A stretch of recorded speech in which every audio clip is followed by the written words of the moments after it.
দর্শক, আমি এই মুহূর্তে রয়েছে কক্সবাজারের পেকুয়া উপজেলায় এবং এখানের যে নন্দীপাড়া গ্রাম, সেই গ্রামে অবস্থান করছি। এই গ্রামটির হাজারো মানুষ এই মুহূর্তে কিন্তু পানিবন্দী অবস্থায় রয়েছে। প্রত্যেকটি ঘর কিন্তু পানির নিচেই।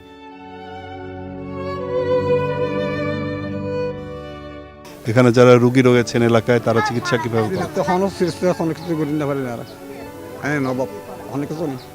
খাবার দাবার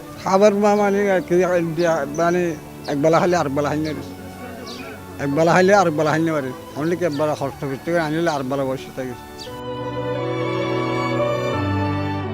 প্রত্যেক বছর ডুবা থাকে তো, এর আগেও যখন ডুবছিল তখনও পাই নাই, এখনো পাই নাই, কারণ এখানে কোনো মেম্বার নেই, কেন কোনো চেয়ারম্যান নেই। আসাম সময় কদি কিন্তু 12 গাড়ি থাকে রে, একখান গাড়ি না রাইলে পারে গো মানুষের ইনকাম নাই।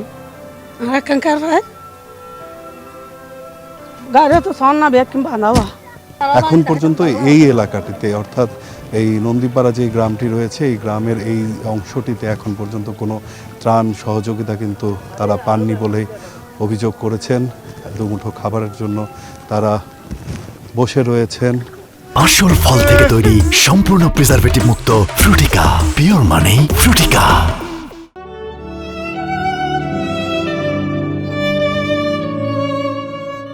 এই অটোরিকশাগুলো কার? আপনার? এখানে অটোরিকশাগুলোর কি অবস্থা? অটোগুলো সেই না পানি উড়ে গিয়ে যান নালাই না বাড়ি ধীরে ব্যাটারি ট্যাটারি ডুবে গিয়ে আর নালাইবার গিয়ে বেনাও ভাই এর দোর মা পানি বেশ হয়ে গিয়ে তো ব্যাটারি এনে দোর মাঝে ডুবে গিয়ে ধীরে। আপনি থাকেন কোথায়? এখানে এখানে মূল বানিস।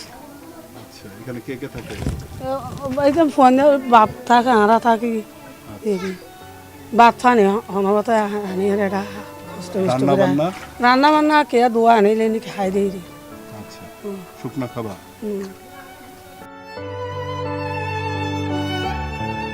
যেমনটি শুনছিলেন যে রহিমা খাতুন ওনার যেই বসত ঘর এবং যেই গ্যারেজটি অটোরিকশার, সেটি হলো দেখাচ্ছিলেন, সেটি পুরোপুরি পানির নিচে তলিয়ে গেছে। তো সব কিছু মিলিয়ে মানুষের ভোগান্তি চরমে।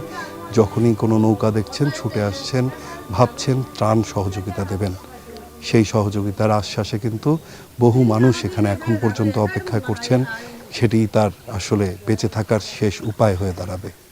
তো এই ছিল এখন পর্যন্ত আমার কাছে পেকুয়া উপজেলার নন্দীপাড়া গ্রামের সবশেষ চিত্র।